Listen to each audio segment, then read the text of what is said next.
Hello, everyone. Can you hear me? Welcome, welcome, welcome. Please just say yes if you can hear me. Hi. Hi, everyone. How are you all doing today? Hello, hello, hello.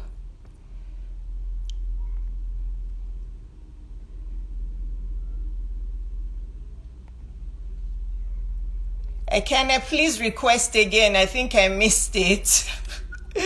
Oh my goodness. You guys are going to bear with me because I'm still learning all this technology stuff. Ekene, where are you? Please request again. Can you guys hear me? Can somebody type yes if you can hear me?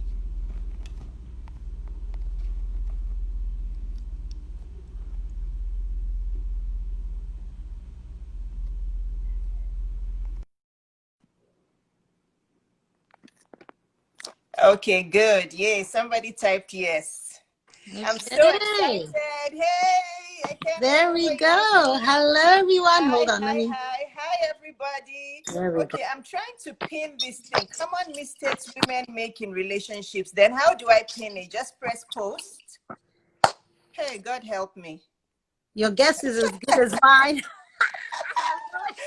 Ah, Someone yeah. please Oh, help pin her. comments. Yeah, I did it. I did it. I This did is it. what I this did is it. what happens when Yes. you have aunties. Huh? Aunties on IG. We don't know. Hey, and I don't have my glasses on, so God help me with this one. I wanted to do it glasses free today, but I have my contacts on so I can see. How's everybody doing today? Thanks for joining. I love Message your your lipstick. friends. Huh? You look so cute. I love your lipstick. Oh, thank I you. love Yeah. it. Thank you. I love my purple. Probably it's like when I want my face to be bright, I put on that purple or red. Yes, so you guys, I'm sure half of you know Ekene, but I'm going to introduce her again. Ekene is a feminine success teacher. She's a faith-based, holistic executive coach for soulful women, and she's a feminine energy expert. And she's a dear friend of mine. And I don't need to go into the whole story, but I'll just tell you the summary that Ekene really touched my life when I was going through my divorce. She doesn't know how much. My best friend Claire is on this live, and Claire knows how much because I would always invite Claire then to Ekene's events, but Claire lives quite far away from Atlanta, so she couldn't really join me on Hi, any. Claire. But I really really appreciate all the help she gave me when I was going through my divorce. I guess that's how God joins us together with people in a soulful spiritual way when we're going through things. Because then I was kind of lost. I did have my family, I had my parents, I had some of my friends, but I really needed that other intensive soulful help, and she really gave that to me. I attended a few of her events, and till today, I won't forget. And then she also knows that she was the one who spurred me on to publish my book because I'd been looking for a publisher for so long, trying to publish it traditionally. I couldn't find anyone. I can still remember the day we had that discussion in my kitchen. I do too. I love Yes, it too. it Yes. was in my kitchen in this house. Yes, When I I did, yeah. remember. And I Ekene said, remember. "What are you waiting for? Just publish this thing on your own." And I took that step. And since I published my book, all sorts of doors have opened for me. So you know why I have her here for my first series for Tea Time with Dr. Iyabo, because I'm telling you, that day that Ekene told me to publish my book has led to so many other events in my life. You guys that follow me, you know that I started blogging, I started speaking, all of that. It's been a transformation in my life. And that's why it's so important to invest in yourself. So, anyway, I'm glad you're all here. So you can tell that there's more to the connection between Ekene and myself. Yeah.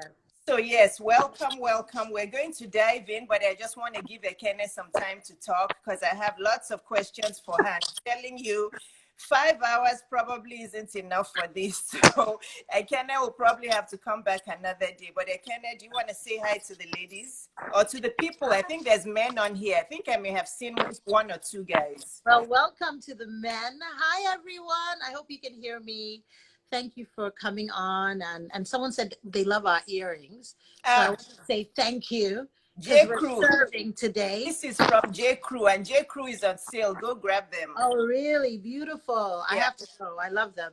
Yeah, thank you for having me, Dr. Iyabo. This has been beautiful. I'm excited. I don't have any opening remarks.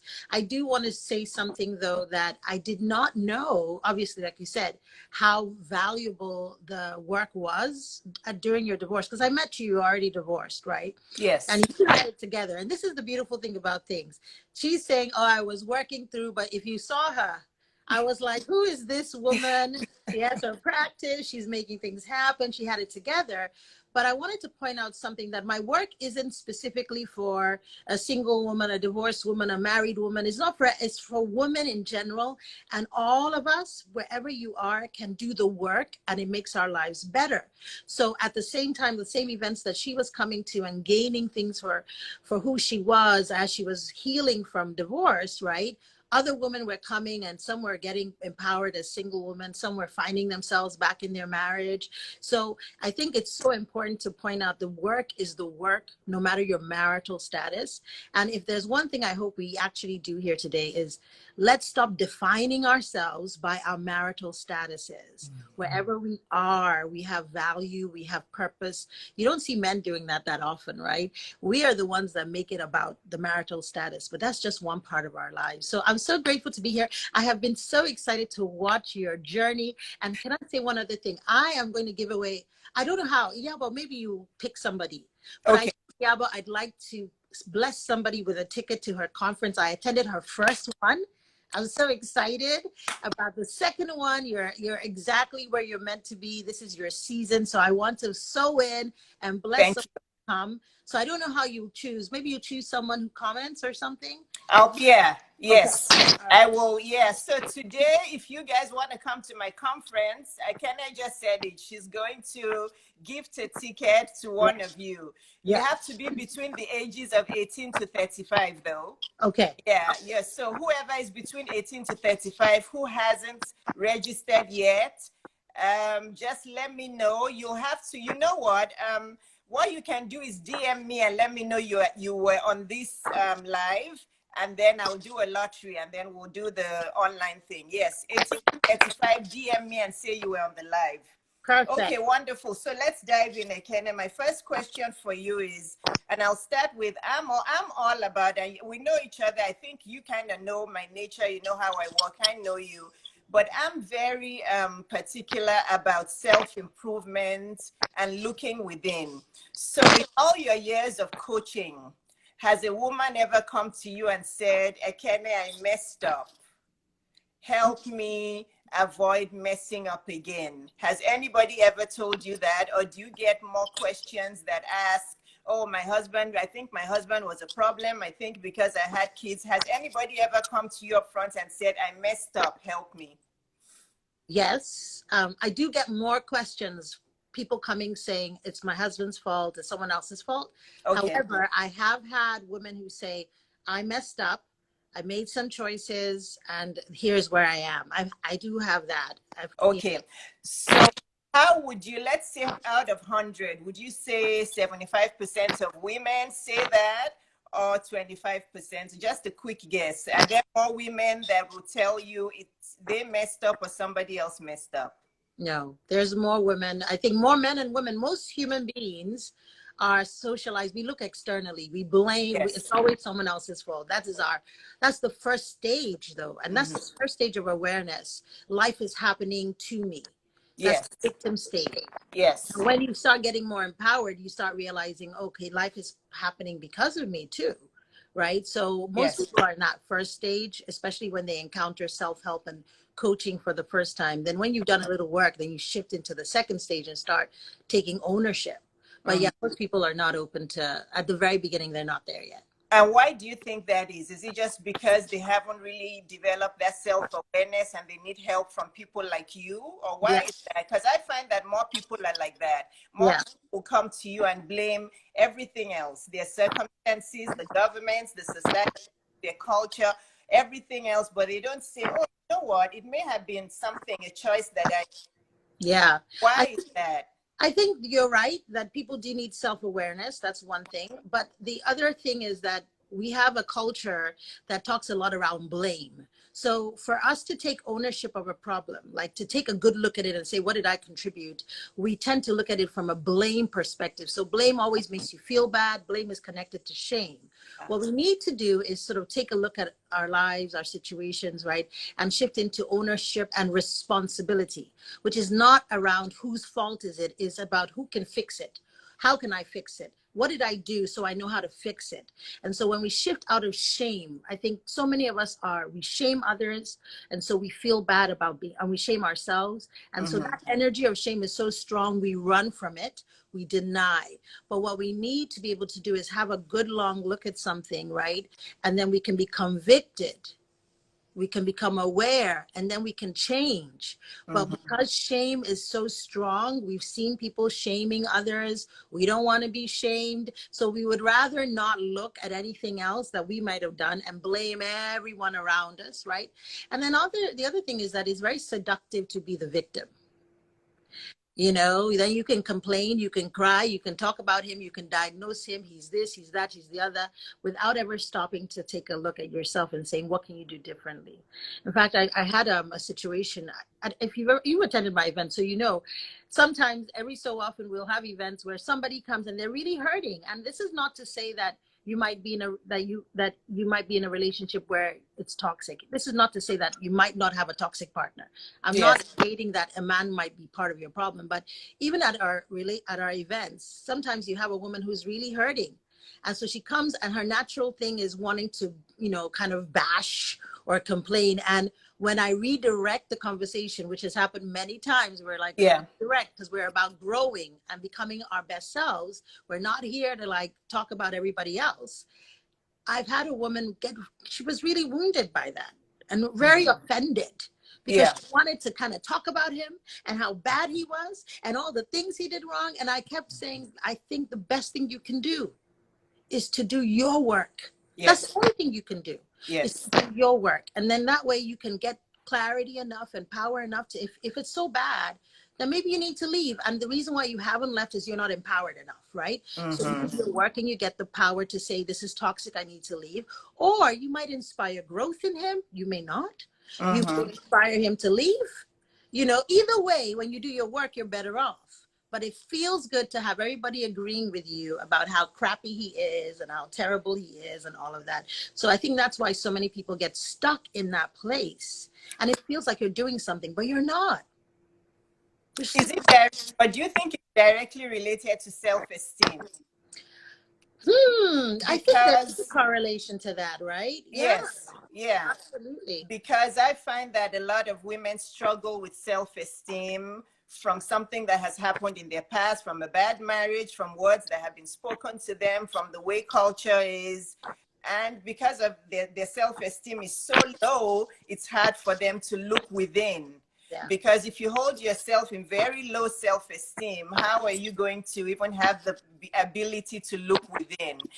So how do you, tell me one or two, and I know we're going away from the topic a bit, but self-esteem is so important. What are one or two things that women can do immediately to start to increase their self-esteem? Because this is a problem in women. Yeah. And I can speak from my background as a coach, but even for myself, I've had to do my own self-esteem work. So, and I'm a mom of girls, right? Oh, you're a girl mom too. So yes. So one of the things that I think is really important, confidence. One of the quick things to confidence is it comes from achievement. Confidence comes from achievement. And sometimes what so when you're stuck and you're feeling low about who you are and I've messed up and everything, sometimes it's good to take stock of the things you've done right. a minute and kind of create almost your own wall of fame. Because a Right. lot of times women don't even realize all the things that they bring to the table that they've done right. All they do is focus on what they've done wrong. So you start becoming aware of it. The other thing is, start thinking about what you can create and do. I know my confidence zoomed when I started actually taking risks, putting myself out there, creating things, Yeah. and finding my purpose and sort of putting that energy into that. Now, Yes. there's other things that I did a video the other day about mirror work, which is there's some esoteric things or more airy fairy things, right? Yes. Affirmations and mirror work and journaling. That's really the internal kind of work, right? Yes. So you start journaling and asking those deep questions. Why do I feel the way I do? Why do I why do I see things this way? Why don't I value myself? And you can start going back and asking yourself and reflecting on the experiences of your life, and you start understanding why. This is where working with a coach or doing some of these self-mastery courses can be very helpful for you to sort of unpack what's going on. And the more you have understanding, so understanding also brings a level of confidence, because understanding is wisdom, is illumination. Yes. And you can now see, and then, oh, okay, this is why I am the way I am. It's not because I'm broken. It's because I've been through these things. And you know what? Now that I know, I can change things around. So it gives you understanding that you can then use it as a way to shift things in your life. Yes. That is really the thing, right? That's so profound. And everybody's typing. Judy, thank you for typing it. Confidence comes from achievement. And and I'm telling you, this conversation is so multi-layered, because what we're discussing here comes to, and something else we're going to discuss later about women and the choice to be a housewife or a homemaker.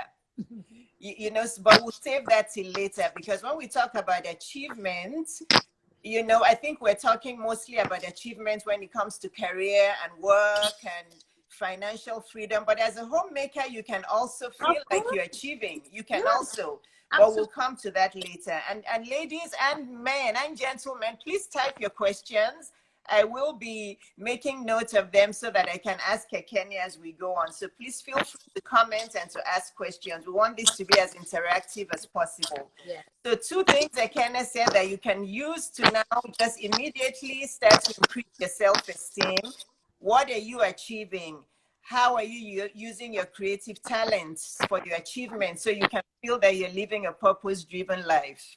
If you don't feel like you're on this earth and you're living out a purpose, your self-esteem is going to be low. So start thinking about that after this video. What am I doing to make somebody's life better? And that will increase your self-esteem immediately. So we're getting into the juice now. So yes, the topic for today is, it's not always him, ladies. We have our own wahalas. We say in Nigeria, wahala means trouble. So we ladies have our own wahala too. We have our own issues. It's not always the man. So we're here to help you make your relationships better. If you're single, you know what you're looking for in a man. You know how to look within and play your own part. If you're married, you can use all these tips to improve your marriage. So, Ekene, tell us 3 common mistakes that we make in our romantic. I think we're talking about romantic relationships today. Yes. So, what are the 3 top ones that you have encountered in your coaching life? 3 top ones. I don't know if there's so many top ones, but these are the 3 that I picked out, right? Yes. One, I think number 1 is not knowing yourself. Not knowing what you want, not knowing who you are, not knowing why you're here. Because I really believe the best relationships are where you are partners. You are purpose partners. So if you don't have a clear sense of what you're here for or a vision for your life, then you end up connecting to somebody who has a different vision or a different purpose, and then you continue to have problems. So I think that's number 1, taking the time to know yourselves. I think, I was having a conversation with someone, and I was saying to myself that one thing I didn't know when I was young was how much I love nature. So I take these long walks out in the park. Of course, I grew up in Lagos in a city, so I didn't have much opportunity to explore that. But I wish I had known more, right? So if you know this is something that is important to you, it's a large part of my life. And so for me, I need to be partnered with someone who appreciates that in order for me to have a richer relationship. Now, obviously, you're not going to have every single hobby that you both like the same, right? Yeah. You want to be partners and have more similarities than differences. Right. You want to be going in the same direction. So that part of knowing yourself is really important. A lot of women do not do the work to know who they are. They don't do the work to ask the questions. And in fact, I think a lot of women try to stay as flexible and as open as possible. And people will tell you, you should really just almost be like a piece of dough and wait for some man to come and shape you. And that you know, you have to be open. And that ideology only works if you are really someone who believes any marriage will do. But what you begin to find is that women who enter those kinds of situations around 40, 50, that's why you see a lot of divorces around that time. Because you become more yourself. Right. And become more empowered, and the marriage tends to break under that reality. So number one. Number two, bringing in baggage from past relationships, whether it is your parental relationship, whether it is, you know, a relationship, a love relationship, you're bringing in all kinds of baggage, all kinds of bitterness. You haven't healed, right? Maybe your dad treated your mom a certain way, or your mom treated your dad a certain way. They treated you a certain way. You had a best friend in fifth grade who betrayed you, and you carry all of that baggage into your current relationship. And so every time he does something, you have all these different things happening in your back. There's a proverb in Igbo language that says, whenever you've been bitten by a snake, the next time you see even an earthworm, you will run. So everything that he does, you know, if he does one little thing, you're like, hey, you know, you want to dominate me. And he's like, all I ask you to do is, could you make me a cup of tea? But because you saw your dad doing it to your mom, you're assigning all of those things to him. And so often we have to do the work to heal. If we don't do the work to heal, right, whatever you don't deal with will deal with you. So we're taking that back into new relationships. And the final thing is using other people's blueprints. So somebody told you this is how marriage should be. This is how relationships should be. This is what it should look like. You should do this and do that. But the truth is, every relationship is, one, dynamic, and it's two, it's yours, it's unique. So you guys have to craft what works for you. So in your relationship, you might be the one to make the money and he stays home. In your relationship, you might have situations where he has alone time, you have alone time because you're both introverted. That you have to make your relationship yours, and what works for you may not work for them. What works for them may not work for you. So you have to have the courage to create your own unique blueprint. Don't layer on other people's blueprints and think that it's going to work, because we're all different. We're all different. So I think those are some of the top mistakes that we make. You should see all the comments. Everybody's saying that is deep. What works for another doesn't work for another. This is a deep conversation. People are really, really engaging in, and they agree. I have many comments for you. Now, I've always heard opposites attract. So is that wrong? Because now that I'm 50 years old, I agree with what you're saying. And I totally agree that you have to have things in common, because I'll give myself as an example. I'm a very I'm a homebody. I like being at home. That's where I thrive, and that's why I realized that I need to just cut back my clinical hours from my office and just do a lot of work from home. So when I'm home, especially in the mornings, that's when I thrive. I'm a homebody. I'm not very social. You're not going to see me at every single party. When I have too many people around me, too much human stimulation sometimes makes me tired, because I like my quiet time. So now I knew when I was dating, the 10 years I was divorced, I knew I couldn't be with somebody who was feisty and restless and wanted to go here, go to that party, and be socializing. That wouldn't work for me. So I needed somebody who would be calm and who liked being home. Yeah, I agree. Yeah, but I get what you're saying now, because I'm at this stage of my life and I've learned and I've gathered the wisdom. But when you're young, some young people still believe opposites attract, that you shouldn't be too similar. I think opposites do attract in some ways, right? Okay. So there's the true truths. And this is the thing about, I always say, I posted something recently in my group saying, one of the things about being a soulful and an iconic woman, being to that point, is being willing to hold space for paradoxes. So here's a paradox. You should look for things that are similar, but opposites do attract. How, let me explain, right? Opposites attract in certain ways around polarity. So feminine and masculine energy. So you and your husband, right? You may both be calm. You may both like to be at home. You may both, you have a lot of similarities, but there are probably ways that you are opposite, where you might be very feminine. You lead with your feminine, and he may lead with his masculine, right? So you may have similar temperaments, but then in your femininity and his masculinity, they're your opposite. That is where you find a lot of attractions for sexual polarity, right? So in those ways, you do want to have that difference. So if you have two feminine, and men can lead with their feminine too. So if you have two feminine people, who will repel, two masculine, a woman who leads with a masculine, a man who leads with a masculine, you repel. But when you have that, that difference there, then you come close to each other. You're naturally drawn to each other. But at the same time, right, opposites do not attract, as you pointed out, in terms of temperament, in terms of values, in terms of vision, and so you have to be clear on where you need the opposite for the passion, right, and where you need the sameness for the peace. Because otherwise, and a lot of people, this is the thing about healing too. Some people mistake chaos and the up and down nature of your emotional instability for passion. Yes. Especially when you're young. You're like, oh my God, there's all this push and pull. He ignores you today. He comes back tomorrow. And you're like, oh my God, I love when we make up. All that one is when you're young and you have, when you get older, you're like, listen, I don't have time for that. Get your act together, get healed, get whole. So you have to, if you're not healed, you will be attracted to chaos. You will be attracted to trauma. You will be attracted to drama. Some people want drama, and that makes them feel like, oh yeah, I'm loved. That makes them feel connected. They feel vibrant because they don't have vibrancy in other parts of their lives. So that relationship drama, that gets them going. So for those people, that they will say absolutely opposites attract. But when you have other parts of your life that are, going, and you're purposeful, you will find that most of those women who are healed, who are in a different phase in their life, they're not looking for relationship drama at all. I don't want to break up to make up. Like sex is good as it is. We don't need makeup sex. It's all good as it is, So, yes. That's wonderful. Yes. Healing. Ekene talks about healing a lot.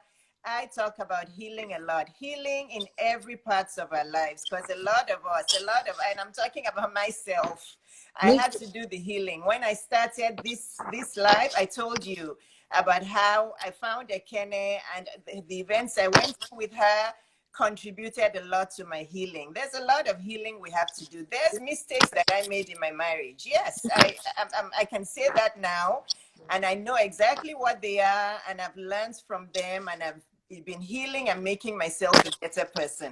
So I'm going to go. I really want people to get this, because this is such a big thing. I get so many messages from there's many of you on here that message me about your relationships and everything. And I really want us as women to start to look within.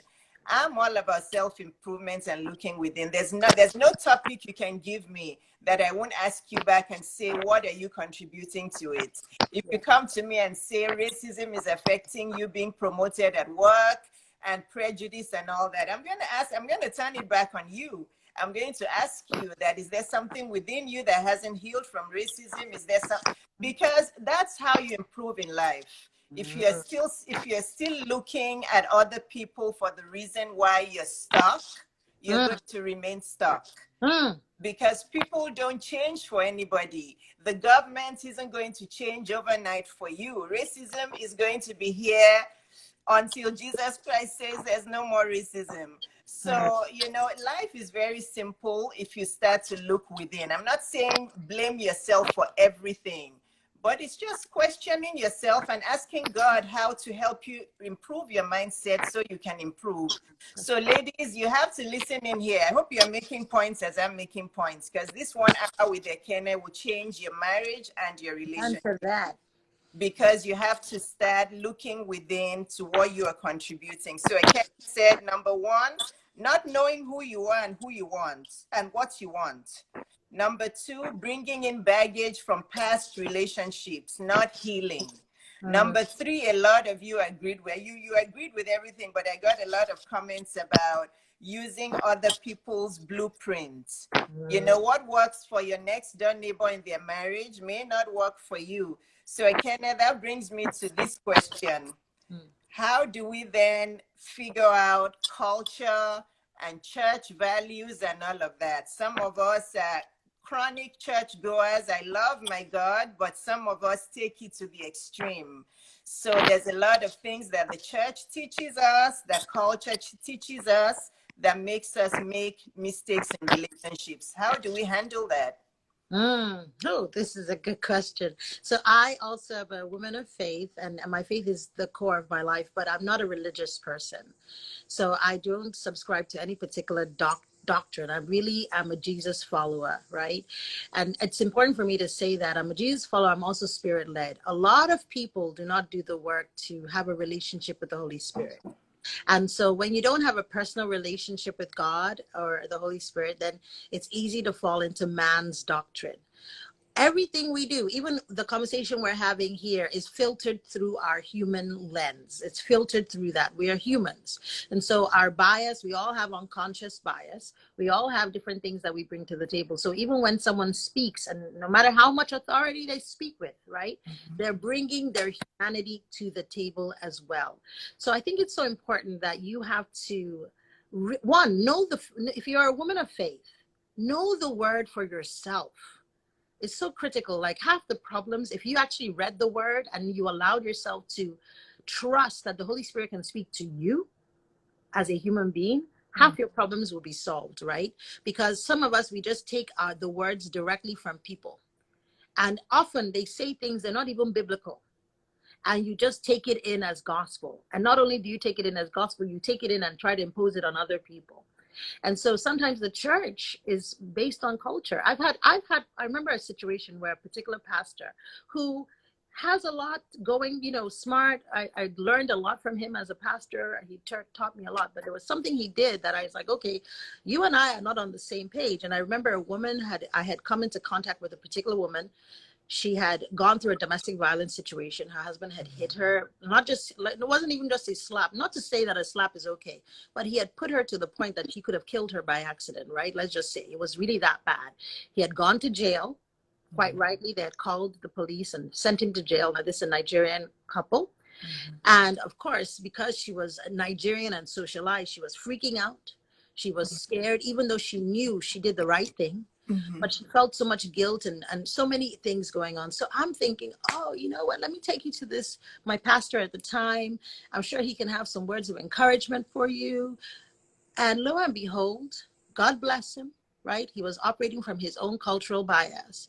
He made the situation worse because what he told her was, well, next time, try not to annoy him or some other nonsense, right? And I was sitting there like, Jesus, Mary, and Joseph, right? Like in this moment, having an awareness, like, okay, well, this right here, I don't agree with it, and I don't have a problem saying I don't agree with it. It's not biblical. I don't believe that we're called to live in bondage. We're called to live in peace. This is not okay. And so I now had to apologize, right, and start to try to recreate, help that relationship. But it was very damaging, but it was an important awareness for me that just because somebody knows the word and just because somebody is in a position of strength or I'm whatever. so sorry, Dad. What did I just do? I didn't. Oh my goodness. No, we saw your beautiful family. I'm so sorry. There was something at the bottom of my screen. I was trying to remove it and I pressed my camera roll. Sorry, guys. Don't worry. So with that, it really just showed me that, it was a clear case study that just because a person is learned in the word does not mean their own bias does not come into play. So that was a man that was led by culture. Right. Maybe now he's had the chance to think about it. I don't know. But at that time, he was led by culture. And you as a woman, you have to have the courage to be discerning. The word says, test every spirit. It doesn't matter where the spirit comes from. Spirit of the word, spirit of the message. What are they saying? and go back. And I'm quick to check it. I'm quick to go back and check. And one thing I know is that the Holy Spirit will not put you in bondage. He will not put you in a situation that is causing you grief every single day, that puts your life at risk. And a lot of these things, they're cultural. Some of the messages we get about Christ, about the church, from the church, are patriarchal. Yes. Sometimes Jesus walked on this earth today. Some churches will put him out. Right. Jesus, when you look at the way Jesus lived and the way he handled things, you can tell he had a very feminist way of looking at things, and he looked at gender equality. Now, that doesn't mean that we don't have different ways of showing up in the world and we can't do things differently. But when you look at the way Jesus treated people, he didn't treat women as second-class citizens. He loved women, you know? And so we have to make sure that we are in a place that we understand how much God loves us. And, you know, even in Genesis, he says, male and female, he created them. Now, on the other side, though, because people ask me all the time, are you a feminist? I'm like, yes, in the true sense of the word. Mm-hmm. However, there are many people that bring bitterness into their feminist work. Yes. Bitterness and anger, and you know, so what they're manifesting, you know, because if you're saying all men are this, you're just in the same boat as men saying all women are this, right? So we have to do our inner, this is why the inner work is so important, right? Yes. Because you can be a Christian, but if you don't do your inner work, you can still manifest different kinds of hatred, different kinds of bigotry, different kinds of all these other things, sexism, racism, all you can manifest those things because you haven't done your inner work, and you haven't really taken Christ in at your core. But when you do, it changes you. It really does. Yes. So basically, you guys heard Ekene. You can be a Jesus follower without being over religious. Yes. Some of us even forget how to take care of ourselves because our whole lives revolve around the church. God wants you to have a nice, full life. He wants you to look good, take care of yourself, and still trust him. So again, I'm not saying, look, my entire life revolves around being a Jesus follower. It revolves around being a Jesus follower. I look at the word, I look within my heart, and I look up to him and I ask him. But don't let religion take over your life, and make sure that what you're learning from the church, you go back to the word. And because sometimes it's did I freeze? I think I froze. But but we can hear you. We can hear you. We can hear you. Yes. You can hear me, right? Yes. Make sure you go back to the words, to the Bible, to cross-check what they're teaching you, because people like to modify what's in the words to their own beliefs. So don't this is a very sensitive topic. I don't want to say don't believe what your church says, but use your own growth and your own internal feeling to make sure you know what they're talking about. That's right. I want to ask a question before I go to my next question for you. I'm going to be taking questions in between because I think it flows better, because I also had this question for you. It is SHIL asked that, what about compatibility? How can you advise young ladies on this subject, especially when they marry young? Because I lived that. I met my ex when I was 17 years old. I think I've discussed this with you before, Ekene. We met when I was 17. We got married when I was 25. I didn't know anything. I was naive. People were advising me and telling me what to be careful of, what eventually broke my marriage up. But I was too naive to listen. So there's somebody who asked that same exact question. How do you advise young ladies on compatibility? Yeah. Ooh, that is a hard one, because there's so much that you learn about yourself just by the natural living of your life. But there's some things I think that are important. You know, there's that meme that says, let's normalize falling in love in your 40s and starting a business in your 50s.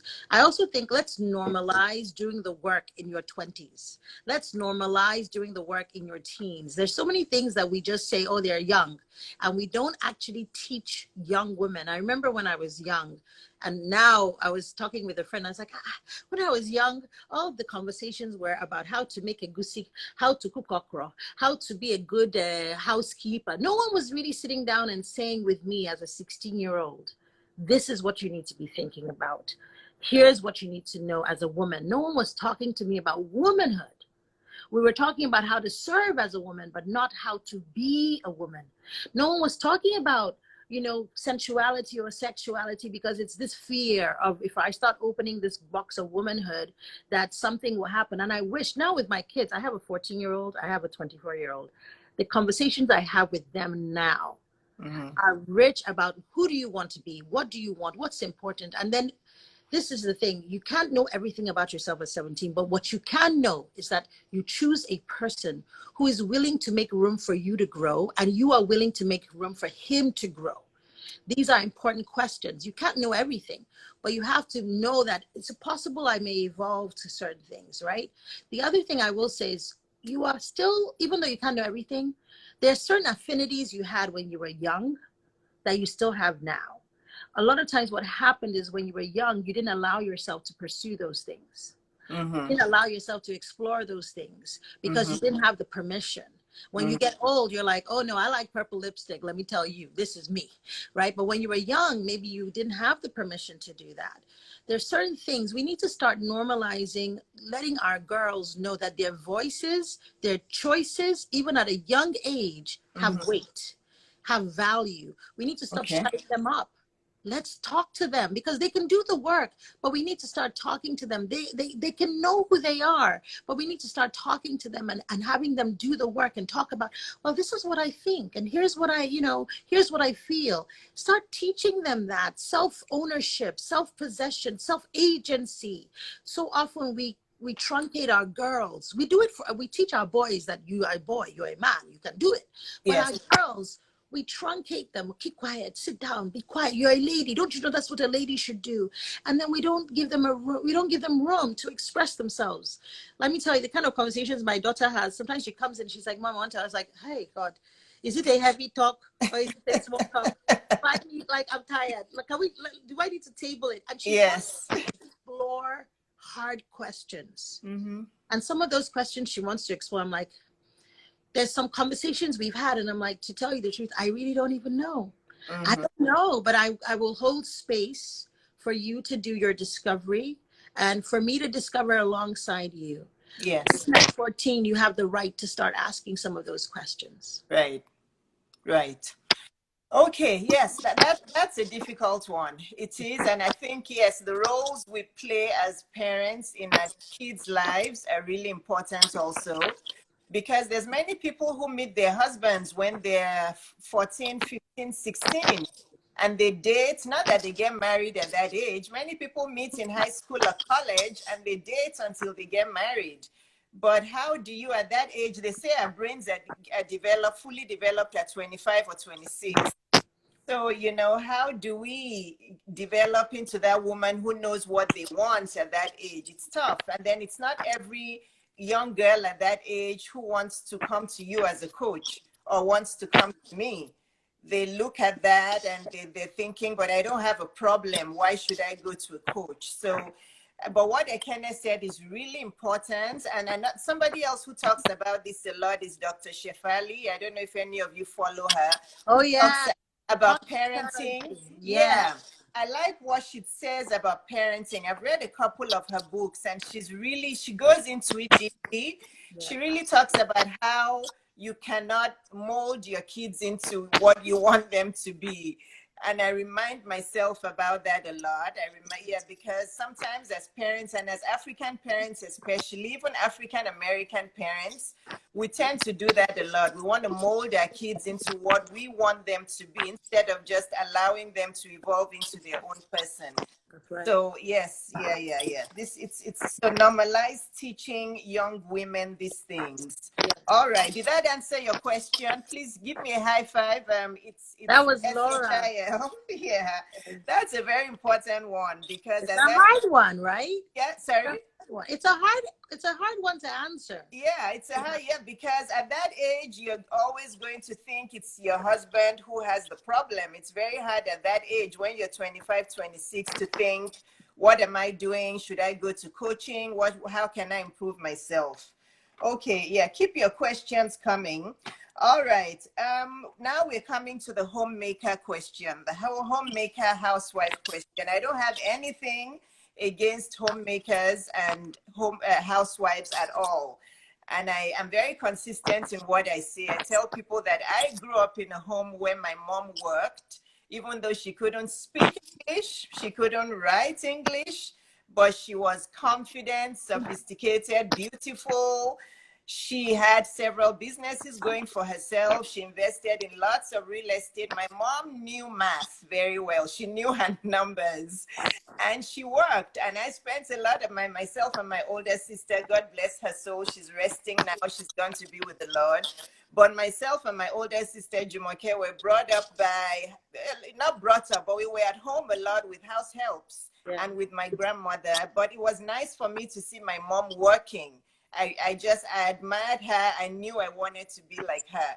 But there's also some women, I think, inherently that God just, put on this earth to be housewives or homemakers. So now, how do we balance being a housewife or homemaker, whether it's full-time or part-time, with being a lady boss? You and I'm sure we encourage ladies to have their own financial freedom, to have their own financial independence, because it also helps your self-esteem. But sometimes men confuse us with that. Some men, yes, because I kind of went through that, but I resisted it. There was during my residency, my ex had said, we're having so many problems with childcare. Why don't you just stop your residency and postpone it till later when the kids are older? And I said, no, I'm not doing that. We're going to figure this out. And we had to actually send my older daughter home for 1 year to my parents. So some men, a lot of men, and I've had this conversation even with my husband now, with Neil, not that we're having kids, we're too old, we need to be grandparents, but I had that conversation with him and he also said, yeah, you're right, because some men in the beginning want their wives to stay home and take care of the kids. They actually ask them to do that. And some wives decide to do it. But fast forward 5-10 years, they start to feel resentful. They start to regret why they made that decision. And then, trouble starts in the marriage. So help us piece this down, Ekene. I know it's a multi-layered question, but a lot of women struggle with it. There's many women right now on this who are thinking, oh, that's me. I have my kids. I'd like to stay home to take care of them, but I also want to have my own thing. How do I balance it out? I think one of the first things is giving yourself permission to be exactly the way you deeply want to be, right? Understand that. So if you feel called to be a homemaker, you want to be in the home, that's who you are. Awesome. If you are a boss woman, you're running a corporation, that's who you really are. Awesome. Know who you are, and then understand that there's a lid for every pot. So don't go and yoke yourself to somebody who has told you in more ways than one that he wants a homemaker, because they always tell you, a man will tell you what he wants in different ways, right? Oh, my mom stayed home and I just really, that's the kind of woman I love. Yeah, the fact that you work is cool, but he's told you in one way or the other that that's what he really values. You go and get involved with that kind of person who will frustrate you, right? The same thing with a man who wants a woman who's out there, a financial partner. If you know that that's not who you are, don't go and get yourself locked in with that kind of guy. And the same thing I tell men as well. Some men, they have aspirational values, right? But deep down inside, they want a homemaker, but then they want a modern, they say they want to be like everybody else, but then they frustrate the woman like yourself, right? Your doctor, they tell her to stay home. Why choose a doctor? Just choose somebody from the village. That's what you want. And that's okay with that. Like, can we just own our truth, right? Number one. But also know that there are seasons in life. I have girls. I always tell them, you have to have your own money. Every adult has to be financially empowered. You put yourself at risk when you put your finances in someone else's hands. And so even if you are not the earning person, so let's say you're a homemaker and you're not earning money, you should be part of the financial management and you should have access to the funds. So don't say because he's the one bringing in the money on the one hand, therefore you take your hands off it. And if he doesn't allow that, that's a problem, because you are both part of this household. You're contributing in a non-financial way. So, but you need to have access to the finances. That he's saying, I'm bringing in the money. I will dole out how much you need. Understand that that's a dangerous place for you to be, and you should find some way to create money. By the way, there are many ways you can get wealth without working, quote unquote. Like you said, real estate investment. But don't spend the money on the hair, on the shoes, on the bag. Put that money together. Get a little investment somewhere. Buy stocks, buy bonds. There's so many ways you can get wealth without being outside of the home. So you need to be really strategic about that. So I think it's important for you to have your own money. I've always believed that. And I myself, I can testify that if you yourself put yourself in a position where you're not making money, you even see men change. Some men get into a relationship, it's all good, and then when you stop making money and you're doing, and they have the money, then they start changing, they start lording it over you, they start behaving crazy. Let me tell you, I am a huge have your money. Have your money, but I have people that say have your no nonsense money. So when they start bringing nonsense, you just pack your money. And you see that when people realize that you have your money, not that you're not bringing it to lord it over anyone, but the power dynamic is not changed. When you give somebody ultimate power over you, you need their money to go do your hair, you need their money to eat food today. You're giving them power over you. You're changing the dynamic of the relationship. You are no longer a partner. You are now a dependent. And when you are somebody's dependent, they change, whether they want to or not. Yes, absolutely. It takes a very strong man not to change when you give him financial control over your life. It takes a very strong man. Not a lot of men are that strong. Yes. I think for women too. I think men should have your own money too, for sure. Yes. Right. So, ladies, you heard Ekene. You can be a homemaker but still have your own money. There's many creative ways you can have your own money. Like I said, no man wants a parasite. No human. Usually men start off in the marriage scene because they like being around their men friends and saying, oh yeah, my wife's home, she's taking care of the kids. They like that kind of showing off thing. But after a few years, when you have 2-3 kids and the daycare bills are coming in and all the bills are coming in, they start to get resentful. As some men, that's the point when some men then go out and start cheating. They feel entitled. They feel as if they feel entitled. Like I'm doing all of this. Let me tell you, I've even heard things like, I just need to blow off some steam. You should be able to deal with it. Like women have told me all kinds of stories. When you are disempowered financially, you put yourself at risk, and you're not. And a lot of women backpedal. So things that you would need, because a marriage is a partnership. So you're not just there to make things good, but you're also there to be able to say accountability. You're supposed to hold someone accountable. And so when you feel disempowered, you may pull back, and the things you're supposed to say no to, nope, don't do that. The boundaries you're supposed to set, you don't set them. And human beings all need boundaries, both men and women. So we could talk about this forever. Right? Yes, absolutely. So Ekene, how are we going to deal with this? I think we only have about 6 or 8 minutes left. Okay, and do you have time, or do you want to finish? I have a little bit of time. Yeah. Okay. So do you guys all want to come back? Maybe I should go and restart this so we can do like 30 minutes more, because there's still a lot more to discuss. So I'm going to end. Even your friend Claire has a good question about men who don't do well when the woman makes money. This is a big one. Yes. This is a big combo. Yes. So will you discuss that, Ekene, when we come back? The one Claire just said. There are men who also don't do well when the woman makes money. Yeah, when you are disempowered financially, you put yourself at risk. Absolutely, very true.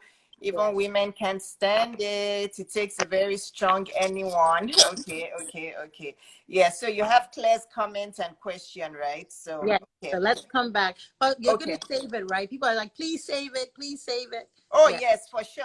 God, please let me remember how to save this thing.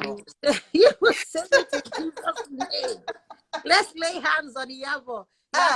Please pray for me, because my technology skills are not. Prayed, they have empowered you. God, please help me with this one. Okay. All right. Bye, guys. Let me save it. Okay. Bye-bye.